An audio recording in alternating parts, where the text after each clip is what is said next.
Oke teman-teman Independent Training, kembali lagi di channel Independent Training. Selamat datang. Dan kali ini kita mau buat materi lanjutan dari konten sebelumnya. Teman-teman bisa cek dulu deskripsi lebih lanjut tentang konsep dari GCG. Nah, setelah kita memahami definisi konsep dari GCG, maka kalau teman-teman perhatikan di sana kita menyebutkan beberapa struktur di dalam GCG yang begitu memberikan efek substansi bagi perusahaan. Video kali ini kita mau bahas sebetulnya bagaimanakah struktur organisasi tata kelola perusahaan menurut beberapa sumber. Nah, untuk yang kali ini kita bikin bagian pertama, yaitu struktur tata kelola perusahaan berdasarkan Undang-Undang PT tahun 2007. Ini memberikan pemahaman bahwa jangan lupa GCG adalah set of rules. Bagaimana kita comply terhadap peraturan yang berlaku untuk menjamin, menggaranti bahwa jalannya perusahaan itu sesuai dengan set of rules yang memang diciptakan untuk membuat keteraturan. Nah, oke guys, so jangan lupa untuk subscribe terus di channel Independent Training dan kamu bisa cek videonya sekarang.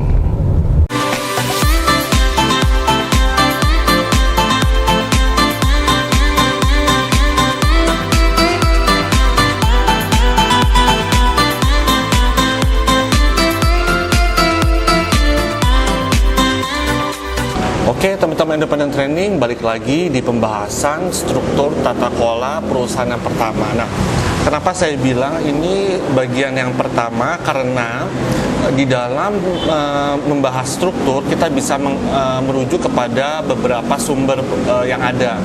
Akan tetapi untuk yang kali ini mau kita bahas, ini kita mau bahas dari perspektif kajian hukumnya, yaitu adalah Undang-Undang PT tahun 2007 atau Undang-Undang Perseroan Terbatas tahun 2007.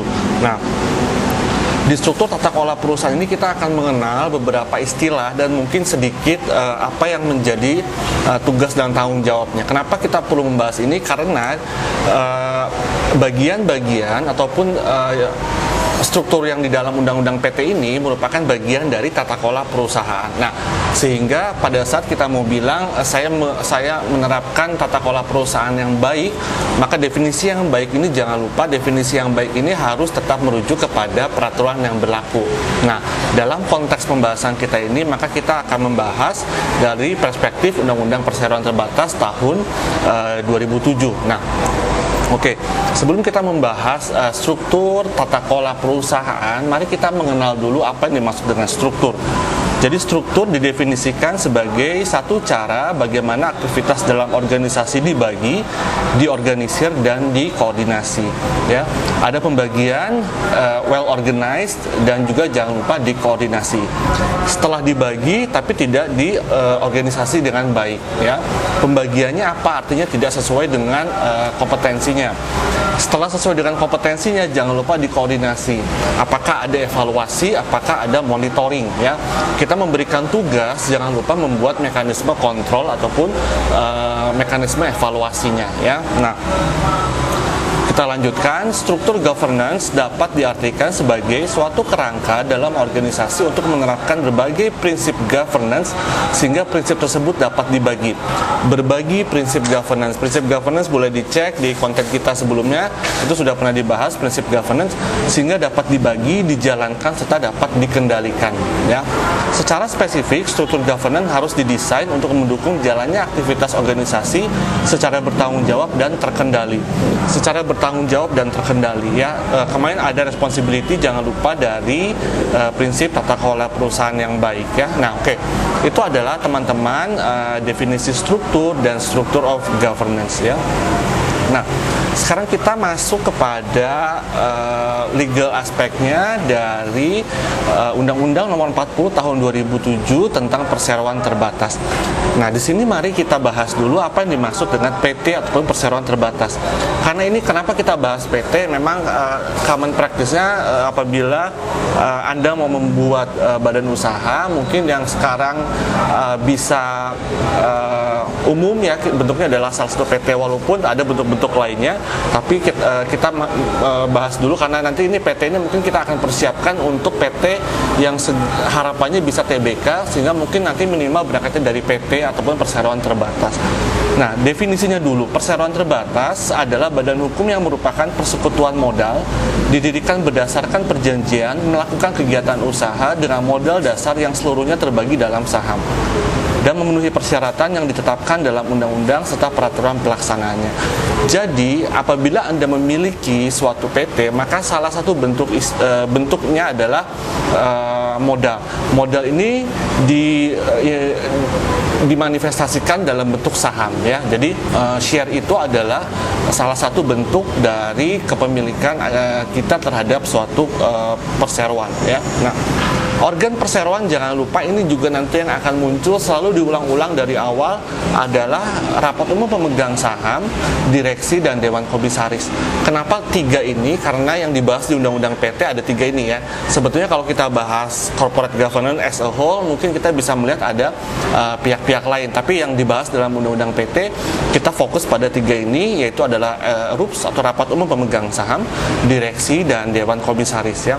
Sedikit saya meng-highlight dari pasal 1 ini, ternyata teman-teman di Undang-Undang PT tahun 2007 sudah diatur tentang tanggung jawab sosial dan lingkungan.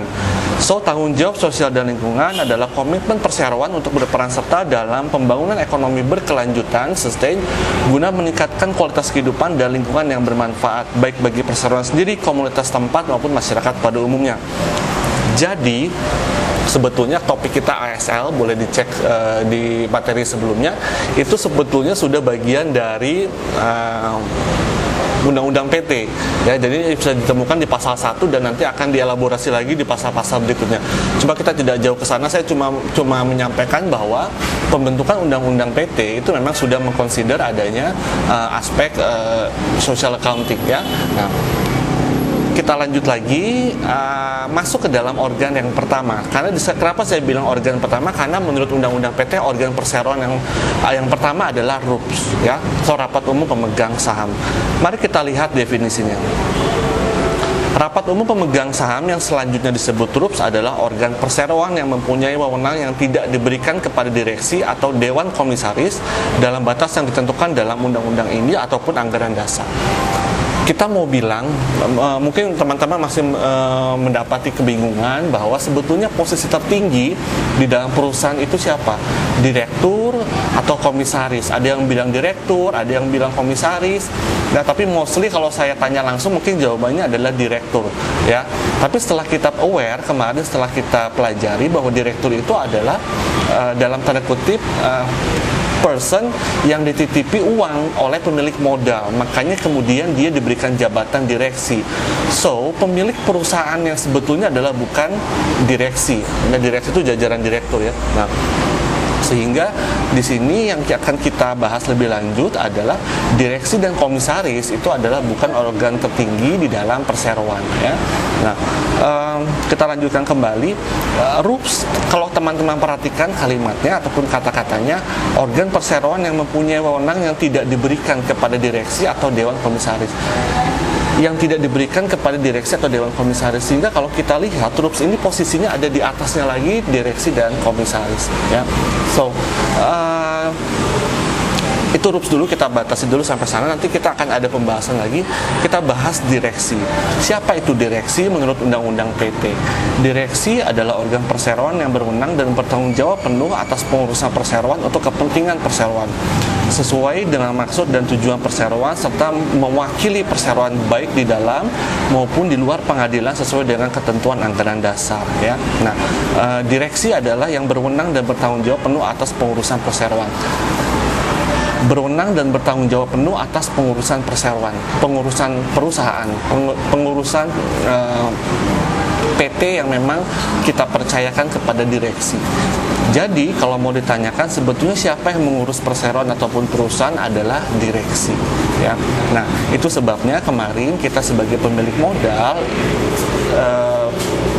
tidak bisa menempati fungsi juga kepengurusan perseroan. Anda juga pemilik modal, juga ingin bekerja sehari-hari mengurusi perseroan, karena pengurusan perseroan sudah diserahkan tugasnya kepada direksi ataupun jajaran direktur. Oke? Nah, itu direksi. Nah, kita bahas apa itu Dewan Komisaris. Menurut Undang-Undang PT, organ perseroan yang bertugas melakukan pengawasan secara umum atau khusus sesuai dengan anggaran dasar serta memberi nasihat kepada direksi. Dari sini kita semakin confirm setelah kemarin kita bahas juga bahwa kalau kita memiliki modal, kita tidak bisa terjun kepada pengurusan operasional perusahaan. Kemarin sudah kita singgung, ya. Itu akan menjadi konflik of interest. Tugasnya apa sebagai Dewan Komisaris? Yaitu melakukan pengawasan secara umum. Sifatnya hanya supervisi. Ya, mungkin bukan hanya ya. Supervisi ini berat karena apa? Karena kita sudah sebutkan bahwa Anda mengawasi sesuatu yang Anda sendiri tidak masuk ke kantornya tiap hari. Bagaimana kita bisa mengawasi? Ada mekanismenya, nanti kita bahas lebih lanjut. Ya, sesuai dengan anggaran dasar serta memberi nasihat kepada direksi. Seorang komisaris ataupun jajaran Dewan Komisaris, salah satu tugas dan fungsinya itu adalah memberikan arahan, memberikan nasihat, memberikan masukan atas kepengurusan yang dilakukan oleh direksi. Ya, that's adalah fungsi dari Dewan Komisaris. Nah, perlu dipahami juga bahwa Dewan Komisaris itu belum tentu adalah pemilik saham, atau kita bisa sebut Dewan Komisaris adalah perwakilan pemegang saham yang dikirimkan untuk masuk duduk di struktur organisasi suatu perusahaan. Sehingga biasanya pada saat RUPS, Dewan Komisaris itu tidak memiliki dia tidak memiliki kekuatan suara untuk bisa mengambil keputusan, karena pada saat RUPS ada Dewan Komisaris dan sebetulnya ada perwakilan pemegang saham yang datang untuk duduk di dalam RUPS, ya, sehingga teman-teman perlu berhati-hati juga di dalam menyikapi definisi Dewan Komisaris, karena Dewan Komisaris beliau itu adalah perwakilan pemegang saham yang duduk di dalam struktur organisasi perusahaan. Dewan Komisaris ini ya dia melakukan supervisi, memberikan nasihat di dalam kegiatan day to day yang sifatnya masih monthly ya. Tapi pada saat masuk kepada kebijakan strategis, pelepasan aset, mengakuisisi, maka biasanya nanti kita akan masuk ke dalam mekanisme RUPS. Nah, mekanisme RUPS ini Dewan Komisaris sudah tidak ikut campur karena nanti akhirnya akan ada pemegang saham yang memang akan memberikan porsi suaranya. Itu adalah perwakilan pemegang saham. Oke, dari sini kita bisa pahami ada RUPS, ada direksi, ada komisaris, ada pemegang saham sebetulnya. Nah, sehingga hati-hati Dewan Komisaris itu adalah sebetulnya perwakilan dari pemegang saham, ya. Nah, oke, itu mulai kita pelan-pelan ya masuk dari definisi masing-masing struktur tadi. Nah, di dalam pembentukan perseroan terbatas tadi teman-teman melihat segala sesuatunya merujuk kepada anggaran dasar, ya. Direksi bekerja menurut anggaran dasar, komisaris bekerja menurut anggaran dasar. Anggaran dasar itu adalah suatu bentuk kita bisa bilang dalam bahasa yang mudah adalah perjanjian ataupun peraturan kerja. Nah, di sana mengatur beberapa item. Ini menurut Undang-Undang PT kita lihat yang paling mendasar adalah nama dan tempat kedudukan perseroan, maksud dan tujuan serta kegiatan usaha perseroan, ya, bergerak di bidang electrical, bergerak di bidang jasa, jangka waktunya berdiri perseroan, besar jumlah modal dasar, modal ditempatkan dan modal disetor, jumlah saham, nama jabatan dan jumlah anggota direksi dan Dewan Komisaris, penetapan tempat dan tata cara penyelenggaraan RUPS, ya. RUPS nanti kita juga bisa lihat, RUPS ada yang bisa Anda diundang datang, tapi juga ada yang bisa melalui conference call misalkan, atau Zoom misalkan. Tata cara pengangkatan, penggantian, pemberhentian anggota direksi dan Dewan Komisaris. Hati-hati, direksi dan komisaris diangkat, diatur di dalam anggaran dasar, tata cara penggunaan laba dan pembagian dividen. Itu adalah minimal dari isi anggaran dasar yang nanti akan disahkan dengan akta notaris, ya. Itu anggaran dasar. Nah, tanpa anggaran dasar ini maka kita tidak bisa menjalankan fungsi direksi dan komisaris, ya. Karena apa? Karena kita membutuhkan, kembali lagi, good corporate governance adalah set of rules, artinya semua harus dibukukan, dibuat manualnya, ya. Kita lanjutkan anggaran dasar. Nah, di dalam definisi ataupun tadi item-item yang harus minimal ada untuk anggaran dasar adanya saham. Nah, saham ini fungsinya sebagai apa kita lihat. Saham memberikan hak kepada pemiliknya untuk menghadiri dan mengeluarkan suara dalam RUPS, ya. Ini proses yang biasanya pada umumnya adalah mungkin 4 bulan setelah bulan Desember berakhirnya tahun pelaporan keuangan. Di bulan Maret, April, Mei, Juni itu biasanya perusahaan-perusahaan agak sibuk melaksanakan RUPS. RUPS itu biasanya dia menunggu laporan audit dari kantor akuntan publik, ya. Nah, menerima pembayaran dividen, karena pembayaran dividen disesuaikan dengan besaran sahamnya dan sisa hasil kekayaan likuidasi apabila ada, menjalankan hak lainnya berdasarkan undang-undang ini. Nah, ini adalah bentuk apabila kita memiliki saham, maka kita melekat juga hak di dalam saham tadi, ya. Nah, tadi kita udah bahas ada RUPS, ada direksi, ada komisaris. Nah, sekarang kita bahas in detail terkait tentang RUPS itu sendiri, ya. Dalam forum RUPS, pemegang saham berhak memperoleh keterangan yang berkaitan dengan perseroan dari direksi dan atau dewan komisaris. RUPS, ya. Nah, RUPS ini memang bukan sifatnya diadakan bulanan, ya. Jadi judulnya memang rapat, tapi bukan rapat ini memang diadakan bulanan. Biasa bisa RUPS diadakan di tengah tahun dalam rangka pembagian dividen ataupun di akhir tahun. Mohon maaf, di akhir tahun berarti dia sudah geser di bulan April ataupun Mei, ya, tahun berikutnya, karena menunggu audited financial statement untuk menunggu angka laba yang confirm. Istilahnya kita menunggu bottom line yang memang bisa dibagikan kepada pemegang saham. Nah, jadi forum RUPS ini kita berhak memperoleh keterangan yang berkaitan dengan perseroan dari direksi dan atau dewan komisaris.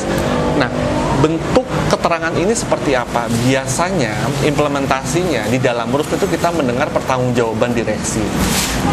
Beliau bekerja dari bulan Januari sampai dengan Desember di akhir tahun. Kemudian di bulan Mei dia akan memberikan laporan pertanggungjawaban direksi kepada RUPS, ya. Nah, nanti RUPS akan melihat apakah RUPS menerima atau tidak menerima, ya. Moga-moga menerima, karena kalau tidak menerima akan menjadi case. Artinya RUPS ini akan menjadi lama. RUPS ini akan menjadi suatu diskusi yang cukup menantang, ya. Nah, moga-moga diterima pertanggungjawaban direksi di depan RUPS, ya, sepanjang berhubungan dengan mata acara rapat dan tidak bertentangan dengan kepentingan perseroan. RUPS dalam mata acara lain-lain tidak berhak mengambil keputusan. Jadi hati-hati teman-teman, biasakan kalau Anda membuat rapat, mulai dari sekarang Anda tidak membuat agenda rapat, agenda lain-lain, ya. 1, biasa sudah jelas. 2, jelas. 3, keputusan ini. 4, pembagian dividen. 5, pengangkatan direksi. Nomor 6, kemudian Anda kayak saya rasanya kok takutnya ada agenda lain, ya. Nah, ada agenda lain, kemudian Anda buat agenda lain-lain. Agenda lain-lain itu terkesan Anda tidak mampu memanage jalannya rapat. Seharusnya agenda rapat yang baik, kita tidak bicara dalam konteks perusahaan saja yang mau RUPS, tapi dari semenjak dini, teman-teman yang mungkin ikut kegiatan BEM mahasiswa, teman-teman yang ikut kegiatan yang melibatkan organisasi, biasakan tidak membuat agenda rapat lain-lain. Artinya apa? Bagaimana kita bisa meminimalkan agenda rapat lain-lain? Diskusikan dengan tim terlebih dahulu. Agenda rapat kita apa? Ya, karena pada saat ada agenda rapat lain-lain di dalam mekanisme undang-undang, di dalam agenda rapat lain-lain itu tidak berhak untuk adanya pengambilan keputusan, ya. Misalkan di dalam 1 sampai poin 5 membahas tentang pembagian laba bersih, pengangkatan direksi, di nomor 6 tiba-tiba ada pergantian komisaris dimasukkan dalam agenda lain-lain. Di dalam agenda lain-lain tidak boleh membicarakan pengambilan keputusan, ya. Nah, kecuali semua pemegang saham yang diwakili dalam RUPS menyetujui penambahan mata acara rapat. Saran saya, apabila ada penambahan mata acara rapat, jangan menuliskan agenda lain-lain, tapi kita tuliskan agendanya apa. Misalkan pergantian dewan komisaris, ya, sehingga kita terkesan mempunyai rapat yang terstruktur, ya, dan direncanakan dengan matang, ya. Itu RUPS, ya. kita belum bahas biasa ada RUPS luar biasa ya, atau RUPS LB ya. Tapi kita batasi dulu sampai sini ya. RUPS terdiri atas RUPS tahunan dan RUPS lainnya. RUPS tahunan tadi sudah saya sampaikan, biasanya 4 bulan atau 5 bulan setelah Desember, karena kita menunggu angka laba bersih dari kantor akuntan publik. Ataupun RUPS lainnya, ya betul, RUPS lainnya apa? Tiba-tiba di tengah tahun ada pelepasan aset April, ada keputusan yang sangat strategis yang pemilik saham ataupun pemegang saham wajib untuk memberikan suaranya. Maka kita jalankan apa yang namanya RUPS luar biasa atau RUPS LB. RUPS LB ini karena sifatnya mendadak, misalkan pelepasan aset, akuisisi, kalau dikatakan agak sulit untuk mengumpulkan semua dewan komisaris, maka ada yang namanya mekanisme RUPS. Ini berdasarkan pengalaman saya, ada yang namanya RUPS sirkuler. Kita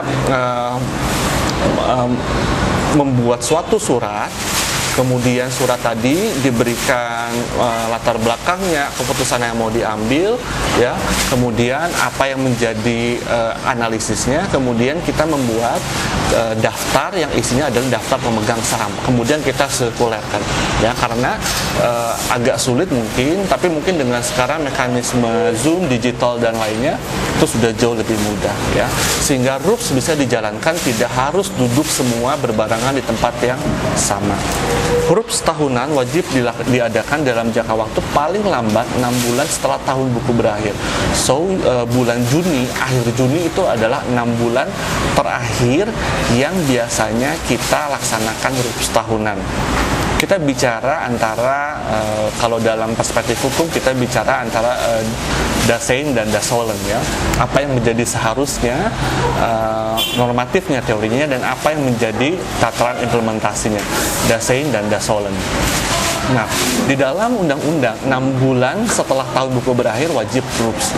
Akan tetapi masih ada praktek yang saya temui bahwa ini adalah salah satu praktek yang tidak tepat menurut saya, apabila perusahaan melaksanakan RUPS di bulan Agustus kemudian di backdated atau tanggal dimundurkan. Jadi teman-teman hati-hati, backdated adalah suatu praktek yang sebetulnya tidak baik, ya, tidak tepat di dalam implementasi tata kelola perusahaan yang baik, karena kita sudah mulai terbiasa untuk melakukan dalam tanda kutip memanipulasi data dan informasi, ya.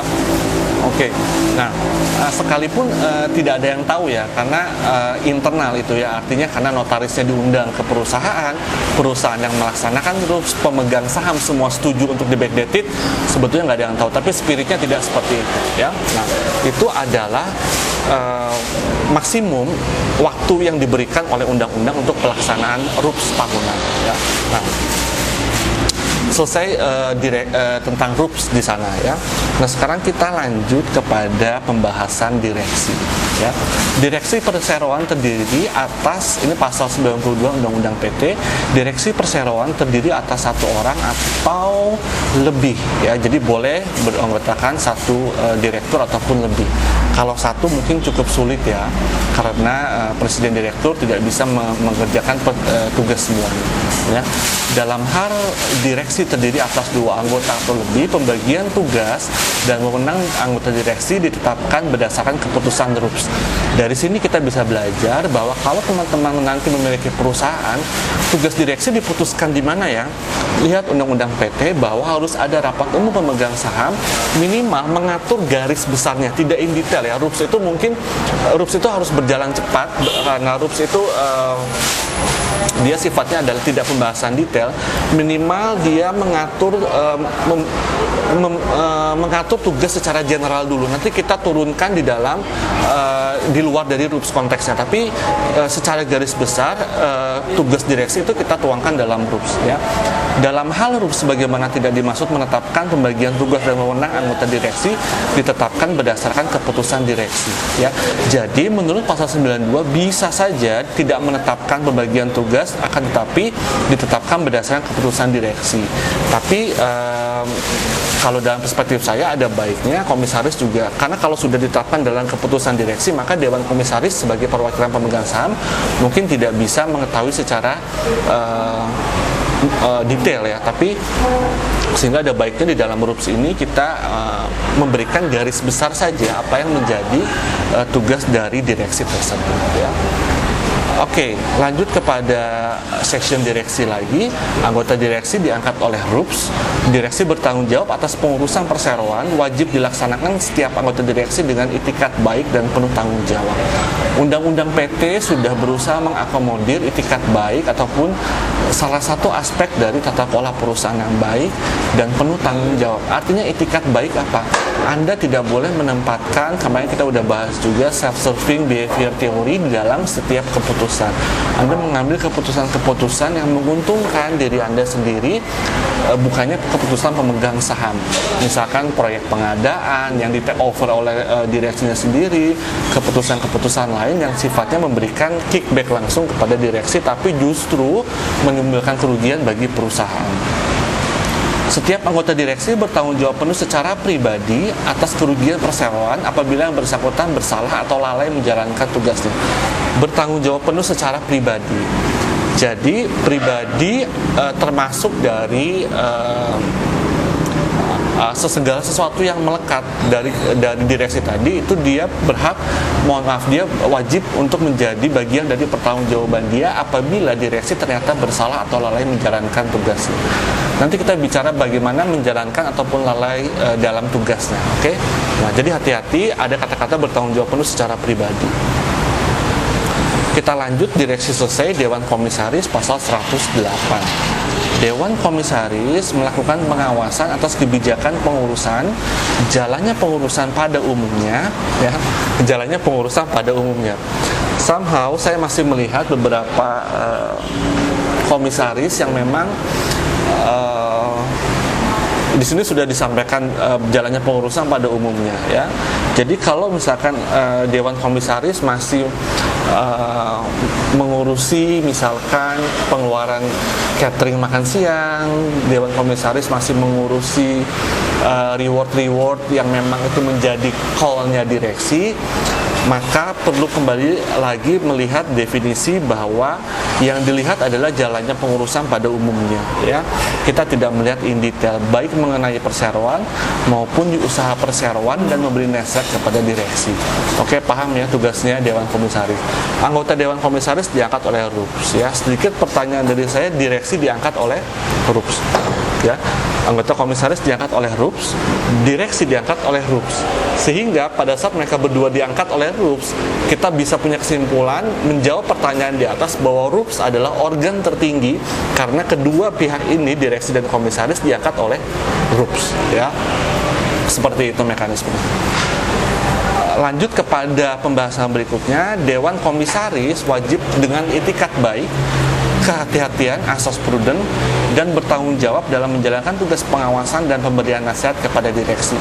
Dari sini kita tahu no wonder kalau Dewan Komisaris itu sedikit cerewet dalam tanda kutip in a positive term. Kenapa kita bilang cerewet? Karena memang tugasnya dia memberikan arahan, memberikan nasihat, memberikan masukan dengan menerapkan asas kehati-hatian, prudent, dan konservatis. Ya, jadi karena ini adalah Dewan Komisaris adalah duduk sebagai perwakilan pemegang saham di belakangnya lagi. Jadi Dewan Komisaris juga sebetulnya memiliki pressure dari pemegang saham. Ya, jadi karena pemegang saham tidak mungkin hadir di dalam suatu organisasi perusahaan, cukup menurunkan Dewan Komisaris. Dewan Komisaris hadir untuk memantau direksi, ya, seperti itu. Setiap anggota Dewan Komisaris bertanggung jawab secara pribadi atas kerugian perseroan apabila yang bersangkutan bersalah atau lalai menjalankan tugasnya. So, Dewan Komisaris juga bukan pekerjaan mudah, ya.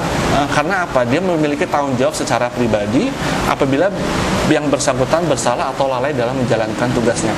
Oke, sekarang kita bahas apabila yang bersangkutan bersalah atau lalai menjalankan tugasnya. Di sini perlu ada pembuktian. Kita pernah mendengar beberapa case perusahaan yang dia default, dia bankrupt, kemudian mau tidak mau harus menjadi ranah penyidikan, maka yang dilihat adalah pembuktian. Jadi hati-hati, Pak, bagaimana kita menentukan bahwa Dewan Komisaris dan direksi ini bersalah atau lalai? Perlu ada mekanisme pembuktian, bagaimana menjalankan tugasnya, bagaimana menjalankan supervisinya kalau dia Dewan Komisaris, bagaimana kalau direksi bersalah, dia salah di sebelah mana. Nah, kita tahu salah atau tidak, hati-hati, perlu ada manualnya, perlu ada set of rule-nya.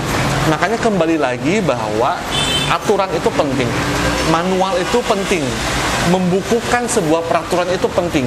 Kita punya peraturan tapi tidak dibukukan, kemudian tiba-tiba masuk ke dalam ranah penyidikan, kita mau bilang, Pak, aturannya seperti ini, seperti ini, seperti ini, direksinya salah, tapi Anda sendiri tidak mempunyai manual ataupun buku bagaimana rule tadi itu bisa diterapkan. Maka di sana itu adalah suatu kegagalan di dalam pembuktian bersalah ataupun lalai. Makanya dokumentasi yang baik, note ya, dokumentasi yang baik adalah salah satu ciri implementasi tata kelola yang baik, ya. Dokumentasi, ya, dalam bentuk manual, dalam bentuk SOP, dalam bentuk buku panduan, guidance, seperti itu adalah dokumentasi, ya. Kita lanjut lagi, Dewan Komisaris dalam hal terjadi kepailitan karena kesalahan atau kelalaian Dewan Komisaris dalam melakukan pengawasan terhadap pengurusan yang dilaksanakan oleh direksi dan kekayaan perseroan tidak cukup untuk membayar seluruh kewajiban perseroan akibat kepailitan tersebut, setiap anggota Dewan Komisaris secara tanggung renteng ikut bertanggung jawab dengan anggota direksi atas kewajiban yang belum dilunasi. Tanggung renteng itu tadi dalam terminologi tanggung jawab pribadi. Apabila harta perseroan tidak cukup, maka masuk ke dalam ranah pribadi direksi dan komisaris apabila ada kewajiban yang belum dilunasi. Well, kita sekarang mungkin bisa confirm ataupun meyakini kenapa direksi memiliki gaji kok enak, gajinya direksi gede, gajinya ke Dewan Komisaris gede. Karena apa, teman-teman? Mereka memiliki tanggung jawab sampai dengan harta pribadi mereka apabila terjadi sesuatu dan itu menjadi tanggung jawab renteng, ya. Jadi hati-hati, tidak perlu takut juga karena kesalahan dan kelalaian tadi perlu melewati mekanisme pembuktian. Selama kita melakukan pembuktian dan kita bilang bahwa kita sudah melaksanakan tugas sesuai dengan SOP dan tanggung jawab, maka itu sudah menjadi salah satu pembuktian bahwa kita sudah mematuhi peraturan yang berlaku, ya. Kita lanjut lagi, anggota Dewan Komisaris tidak dapat dimintai pertanggungjawaban atas kepailitan perseroan apabila dapat membuktikan yang pertama, bukan karena kesalahan atau kelalaiannya, melakukan pengawasan dengan etikat baik dan kehati-hatian, ya. Itu juga perlu dokumentasi, tidak mempunyai kepentingan pribadi, ya, dan telah memberikan nasihat kepada direksi, ya. Jadi ini adalah bentuk dari pelepasan tanggung jawab di Dewan Komisaris apabila di kemudian hari terjadi potensi adanya kepailitan, maka ada beberapa hal yang perlu dibuktikan oleh Dewan Komisaris. Dia harus sudah melaksanakan fungsi dan tugasnya, memberikan nasihat, dan juga tidak ada konflik of interest, ya. Misalkan konflik of interest seperti ini, kita dalam proses pengadaan, kemudian Dewan Komisaris bilang sudah pengadaannya pakai aja dari untuk pengadaannya asli mesinnya, kebetulan saya punya perusahaan anak saya sendiri dan anak saya bisa mensuplai barang-barang tersebut, oke, pakai aja. Nah, direksi bingung karena Dewan Komisaris yang meminta, maka akhirnya dilaksanakan. Ada pengambilan keputusan di dalamnya ada muatan konflik of interest. Itu yang sebaiknya dihindari, itu yang sebaiknya tidak dilakukan. Tapi kembali lagi dalam tataran implementatif, kita bicara dasein dan dasolen, ada yang seharusnya, ada yang fakta terjadi, dan pasti akan ada gap, ya.